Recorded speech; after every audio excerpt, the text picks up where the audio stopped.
বিসমিল্লাহির রহমানির রহিম। আপনারা ইতিমধ্যে জেনেছেন প্রিয়নেত্রী শেখ হাসিনা বাংলাদেশে আসবেন ডিসেম্বরে। তিনি বঙ্গবন্ধু কন্যা শেখ হাসিনা শেখের বেটি। দীর্ঘ 81 সাল থেকে আমরা যারা দেখছি ওনার রাজনীতি, উনি কিন্তু যা বলেন তাই কিন্তু করেন বাংলাদেশের মধ্যে। এবং সমসাময়িক সময়ে সারা বিশ্বে যে সাহসী নেতা বলেন, নেত্রী বলেন আছে, এর মধ্যে বাংলাদেশ আওয়ামী লীগের সভানেত্রী বঙ্গবন্ধু কন্যা শেখ হাসিনা এর মধ্যে সবার চেয়ে শ্রেষ্ঠ।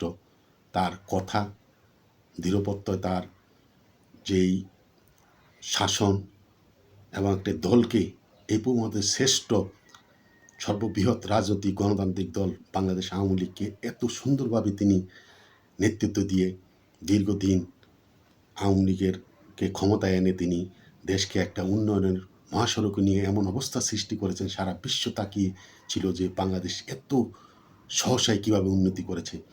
সেই বাংলাদেশ আওয়ামী লীগের নেত্রী যখন বলেছে তিনি আসবেন, কিন্তু আমি আগেও বলেছি, আমার কথা আমি বলেছি যে কমিটি করার জন্য অনেকে সারা বাংলাদেশে বিভিন্নভাবে আমার এই ফেসবুকে আমাকে নির্মমভাবে কটাক্ষ করেছেন যে এখন নেত্রী আসার সময় এখন এই কমিটি কেন। বঙ্গবন্ধু কন্যা শেখ হাসিনা আপনারা দেখছেন 3-4 মাস আগের থেকেই বলছি কমিটিগুলো করার জন্য, কি তিনি কমিটি না হওয়া পর্যন্ত তিনি বাংলাদেশে আসবেন না। একটা গাছের যেমন শিকড় গাছটাকে শক্ত রাখে, বাঁচিয়ে রাখে, ঠিক তেমনি একটা দলের এই কমিটিগুলো হলো শিকড়। এই কমিটিগুলো শক্ত থাকলে দল মজবুত থাকে। এই কমিটিগুলো করার পরে তাই সারা বাংলাদেশে কমিটিগুলো নিয়ে এক নানান ধরনের কথাবার্তা হচ্ছে। আপনারা দেখেছেন ছাত্রলীগের সারা বাংলাদেশে ম্যাক্সিমাম কমিটিগুলো দেওয়া হয়েছে। ছাত্রলীগ সারা বাংলাদেশে মিছিল করছে। যুবলীগের অনেক জায়গায় কমিটি দেওয়া হচ্ছে, যুবলীগের মিটিং মিছিল করছে, ছাত্রলীগও করছে, কিন্তু আওয়ামী লীগ সে পরিমাণে করছে না। দীর্ঘদিন আমাদের কিছু নেতা নামের কলঙ্ক, যারা এই দীর্ঘদিন খালি পদপদবি নিয়ে গেলে অর্থ ইনকাম করেছে, কমিটি করা নাই, পূর্ণাঙ্গ কমিটি করা নাই। এই কারণে তারা মনে করে যে সভাপতি সাধারণ সম্পাদক আমরা দুজন থাকলে চুরি বাটপারি সব কিছু চাঁদাবাজি অপকর্ম করে আমরা টাকা পয়সা ইনকাম। আর পূর্ণাঙ্গ কমিটি করতে গেলে 71-25 একটি কমিটি করতে গেলে এখানে অনেককে ভাগ দিতে হবে। তার জন্য এই কারণে শুধু তারা কমিটিগুলো করে নেয়। আজকে সারা বাংলাদেশের আওয়ামী লীগের কর্মীদের নড়বড় হয়ে গেছে। বঙ্গবন্ধু কন্যা শেখ হাসিনা এখন তা আগে ক্ষমতা থাকতে কিন্তু অতটুকু বুঝতে পারে না, কিন্তু আমরা ফেসবুকে বহু বলেছি। কিন্তু এখন তিনি বুঝতে পেরেছেন যে সারা বাংলাদেশে আওয়ামী লীগের সাংগঠনিক ভিত দুর্বল, তাই তিনি এই কমিটিগুলার করার কথা বলছে। কিন্তু এই কমিটি নিয়ে এখন একটি আবার সেই বাইলীগ এবং নিজস্ব লোককে কমিটিতে পদপদবি দেওয়ার জন্য সেই খেলা আবার শুরু হয়েছে। আবার টাকার খেলাও অনেকে খেলছে। তাই আমি বলবো, আমি স্পষ্ট করে বলে দিচ্ছি, আমার কথা যারা শুনছেন, বঙ্গবন্ধু কন্যা শেখ হাসিনা প্রিয় নেত্রী আপনার দৃষ্টি আকর্ষণ করছি, এবং যারা কমিটি দিবেন তাদের দৃষ্টি আকর্ষণ করছি যে আমি কিন্তু কোনো দলের কোনো পর্যায়ের কোনো সংগঠনের সভাপতি সাধারণ সম্পাদকের প্রার্থী না। তাই আমি এই জন্য বলছি, আমি ফেসবুকে বলছি, আমি আওয়ামী লীগের সাংগঠনিক কোনো কমিটির, সে যেই প্রকারের যেই কমিটি হোক, কোনো কমিটির সভাপতি সাধারণ সম্পাদক পদের প্রার্থী না। কারণ আপনারা জানেন আওয়ামী লীগ এমন একটি সংগঠন, এই সংগঠন ছাত্রলীগ থেকে আওয়ামী লীগ পর্যন্ত একটি গ্রুপ থাকে, তাদেরকে বলে আওয়ামী লীগের কামলা। তারা ক্যাডার ভিত্তিক আওয়ামী লীগের আন্দোলন সংগ্রামের রাজপথে জীবন দিতে প্রস্তুত থাকে, জীবন উজাড় করে দলের জন্য কাজ করে, কিন্তু তারা কোনো সময় পদের জন্য আসেও না, তাদের পদে তাদের নাম আসে না। আমরা চাইও না তাদের সেই হিসাবে জীবনে 78 সাল থেকে ছাত্রলীগের হাত ধরে এখন পর্যন্ত আসি। আর ভবিষ্যতেও আওয়ামী লীগের কোনো দায়িত্বশীল পদে কোনো সংগঠনের যে কোনো পর্যায়ের সভাপতি সাধারণ সম্পাদক কোনো কমিটিতে থাকতে চাই না। তবে আওয়ামী লীগের একটি কমিটির পদ থাকলে একটা পরিচয় থাকবে, এটাই যথেষ্ট। তাই বলছি, যাদেরকে 2024 সালের 5ই আগস্টের পর যাদেরকে পদ দেওয়া হবে, আমি কয়েকটা সাজেশন দিচ্ছি। হয়তো আপনাদের মনপুত হতে পারে, না হতে পারে, কিন্তু আমি তৃণমূল থেকে দেখে আমি বুঝে সেই কথাগুলো বলছি। যাদেরকে পদ দেওয়া হবে, প্রথম দেখতে হবে সে 2024 সালের 5ই আগস্ট এই 2 বছরে কোনো মিছিলে অংশগ্রহণ করেছে কিনা। দ্বিতীয়, সে দেশে থাকুক বিদেশে থাকুক, নেতাকর্মীদের সাথে সে যোগাযোগ রক্ষা করেছে কিনা, নেতাকর্মীদের এই অসহায়ত্বের সময় তাদেরকে সহযোগিতা করেছে কিনা, যারা জেলে আছে তাদেরকে জামিন করানোর জন্য সে তার লোক মাধ্যমে সে উকিল দিয়ে চেষ্টা করেছে কিনা, এবং যারা জেলে আছে তাদের পরিবারের খোঁজখবর নিয়েছে কিনা। দ্বিতীয় হলো এটা। আর তৃতীয় হলো যারা জেলে আছেন বা জেলে ছিলেন। আর চতুর্থ হলো যারা এই 2 বছর ফেসবুকে দলের জন্য লিখেছেন, কারণ ফেসবুকটাই এখন সবচেয়ে বড় একটি আওয়ামী লীগের শক্ত বড় শক্তি। আর ফেসবুক কিন্তু সবাই চালাতে পারে না, এটা জীবনের অনেক রিস্ক। আপনি যে এলাকায় থাকেন আপনাকে সবাই চিনে, আপনি আওয়ামী লীগের পক্ষে লেখলে আপনাকে বিভিন্ন বট বাহিনী আপনাকে হামলা মামলা বা বিভিন্নভাবে আপনাকে অতিষ্ঠ করতে পারে। সেই সাহস নিয়ে, তাকে প্রতিহত করার সাহস নিয়ে যারা করেছে, এই ফেসবুকে যারা কাজ করে যাচ্ছে, তারা এই 4টি বিষয়ে যারা 4টি ব্যাপারে যারা অংশগ্রহণ আছেন, তাদের যে কোনো এই 4টি বিষয়ের মধ্যে যে কোনো একটি বিষয়ে তার অবদান থাকলে তাকে অবশ্যই আওয়ামী লীগের কমিটিতে তাকে পদ দিতে হবে, এর কোনো বিকল্প নাই। তবে আরেকটি কথা, বিভিন্ন কারণে অনেকের এখন পদ নিতে চাচ্ছে না, কারণ সে পারিপার্শ্বিকভাবে অনেকে এমন আছে অসুস্থ, বা বাসায় এমন আছে সে বাসায় না থাকলে তার বউ বাচ্চারা না খেয়ে মরবে, সে দিন আনে দিন খায়। সে যদি একটা কমিটিতে থাকে তখন তাকে হয়তো মব জাস্টিস করে তার আক্রমণ হবে, সে জেলে যাবে, তার পরিবার নিঃস্ব হয়ে যাবে। সে কারণেই অনেকে হয়তো কমিটিতে থাকতে পারছে না। তাদেরকে কমিটিতে না রাখাই ভালো। তারা বিভিন্নভাবে দলকে সহযোগিতা করবে, এবং প্রতিটি কমিটিতে যাদেরকে সদস্য রাখুক আর যে পদে দেওয়া হোক, প্রত্যেক সদস্যকে জিজ্ঞাসা করে কমিটিতে তাদের নাম রাখা উচিত। আর সভাপতি, সাধারণ সম্পাদক যাদেরকে করবে, সে থানা হোক, মহানগর হোক, উপজেলা হোক, ইউনিয়ন হোক, ওয়ার্ড হোক, যেখানে দেওয়া হবে, সেই 4টি মধ্যে কমপক্ষে একটি যে তার অবদান থাকতে হবে। প্রথম হলো সে মিছিল করেছে কিনা, দ্বিতীয়ত নেতাকর্মীদের সাথে সে যোগাযোগ রাখছে কিনা, নেতাকর্মীদের সহযোগিতা করেছে কিনা, যারা জেলে আছে তাদেরকে সার্বিকভাবে সহযোগিতা করেছে কিনা, তাদের পরিবারের খোঁজখবর নিয়েছে না।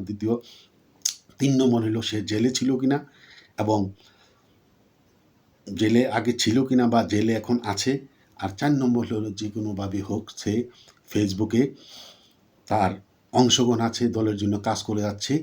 এরপরে এই 4টি বিষয়ের মধ্যে যে কোনো একটি বিষয় যদি তার থাকে, আর এরপরে সে যে এলাকায় থাকে, থানা হোক, ওয়ার্ডে হোক, উপজেলা হোক, ইউনিয়নে হোক, সবার কাছে গ্রহণযোগ্য ব্যক্তি কিনা, সমাজে তার গ্রহণযোগ্যতা আছে কিনা, তাকে ভালো মানুষ হিসাবে প্রশংসা করে কিনা, তার কথায় আওয়ামী লীগের ভোট বাড়বে কিনা, তার কথায় যেই লোক কোনো সময় রাজনীতি করে না সে আওয়ামী লীগের রাজনীতির মধ্যে আসবে কিনা, এই ধরনের সমাজে গ্রহণযোগ্য ব্যক্তি, তাকে আওয়ামী লীগের সভাপতি, সাধারণ সম্পাদক করা হোক।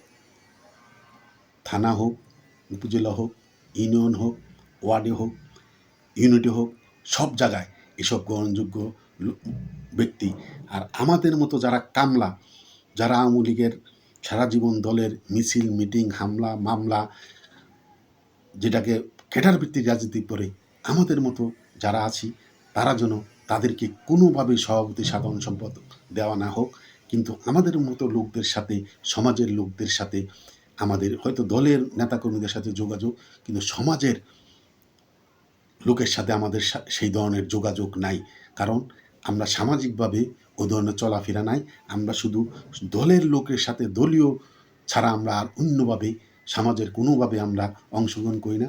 তাই আমাদের মতন লোক কোনো কমিটিতে সভাপতি, সাধারণ সম্পাদক দেওয়া যাবে না। যারা সমাজে গ্রহণযোগ্য ব্যক্তি, সমাজের মধ্যে বিগত দিনে সে এমপি ছিল, এমপি থাকতে পারে, উপজেলা চেয়ারম্যান ছিল, নতুবা কোনো কাউন্সিলর ছিল, এই ধরনের মেম্বার ছিল, এই ধরনের যাদেরকে সমাজে যারা তাদের ভালো গ্রহণযোগ্যতা আছে, ওই সব লোককে দলের সভাপতি, সাধারণ সম্পাদক করতে হবে। এর বাহিরে গেলে আওয়ামী লীগ কিন্তু পথ হারাবে। তাই বঙ্গবন্ধু কন্যা শেখ হাসিনা অবশ্যই আসবে, কিন্তু সারা বাংলাদেশের এই কমিটিগুলা করলে কিন্তু দেখা গেছে, আমার কথাগুলা হয়তো শুনতে খারাপ লাগতে পারে, বিগত 2 বছরে কোনো দিন কোনো নেতা কর্মীদের সাথে যোগাযোগ রাখে নাই। বিগত দীর্ঘদিন 20 বছর 30 বছর পদ পদবী, দলের কমিটির সভাপতি, সাধারণ সম্পাদক পদ ছিল। 2024 সালের 5ই আগস্টের 2 বছরের মধ্যে মোবাইল কারোর সাথে যোগাযোগ করে নাই। কোনো দিন একদিন মিছিলও করে নাই। কোনো দিন নেতাকর্মীদের সাথে যোগাযোগ করে নাই। জেলে যারা ছিল তাদের পরিবারের খবর নেয় নাই। এবং ফেসবুকও কোনো দিন সে আওয়ামী লীগের একটা পোস্ট দেয় নাই, এবং জেলেও ছিল না। সমাজেও তার গ্রহণযোগ্যতা নেই, কিন্তু সে 25 বছর 30 বছর দলের সাংগঠনিক পদে সভাপতি, সাধারণ সম্পাদক ছিল। ওই ধরনের লোককে আর কোনোভাবে দলের সভাপতি, সাধারণ সম্পাদক করা যাবে না। যদি করে তাহলে আওয়ামী লীগ কিন্তু সারা জীবনের জন্য পথ হারিয়ে যাবে। তাই আমি বঙ্গবন্ধু কন্যা প্রিয় নেত্রীর দৃষ্টি আকর্ষণ করছি, যাদেরকে পদ দেওয়া হবে তাদের সমাজের গ্রহণযোগ্য ব্যক্তি এবং আওয়ামী লীগের বোনাফাইড কর্মী, যারা আওয়ামী লীগের জন্য জীবন যৌবন সব কিছু অতীতেও ব্যয় করেছে, সামনেও এই ত্যাগ স্বীকার করবে। ওই ধরনের লোককেই এই কমিটিতে দিয়ে অতি সত্বর। কিন্তু এখন দেখা যাচ্ছে বিভিন্নভাবে এই 2024 সালের 5 আগস্টের পর একদিনের জন্য তাকে কর্মীদের সাথে যোগাযোগ রাখে নাই। সে এমনকি ফেসবুকটা তার বন্ধ ছিল, কিন্তু ইদানিং কমিটি হবে এই ব্যাপারে তখন তারা সবাই কাসিম যেভাবে মুখ খুলুস থেকে বার করে, ঠিক এভাবে তারা এখন ফেসবুক খুলে তারা বিভিন্ন পোস্ট দিচ্ছে, বিভিন্ন কথা বলছে। এ ধরনের লোককে কোনোভাবে দলের দায়িত্বশীল পদে আনা যাবে না। এবং আশা করি আমার কথাগুলো সবাই শুনেছেন। সবাই ঐক্যবদ্ধ থাকুন।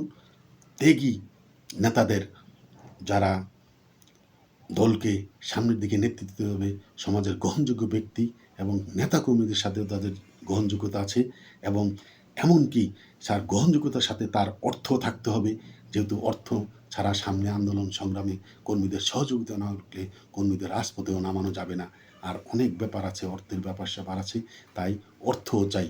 সেই ধরনের ব্যক্তিদেরকে সভাপতি, সাধারণ সম্পাদক করে দলকে এগিয়ে নিয়ে যেতে হবে। তখনই বঙ্গবন্ধু কন্যা শেখ হাসিনা বাংলাদেশে আসবে এবং সারা বাংলাদেশে একটা উত্তাল তরঙ্গের মতো ঢেউ উঠে সারা আন্দোলন স্ফুলিঙ্গ ঘটবে।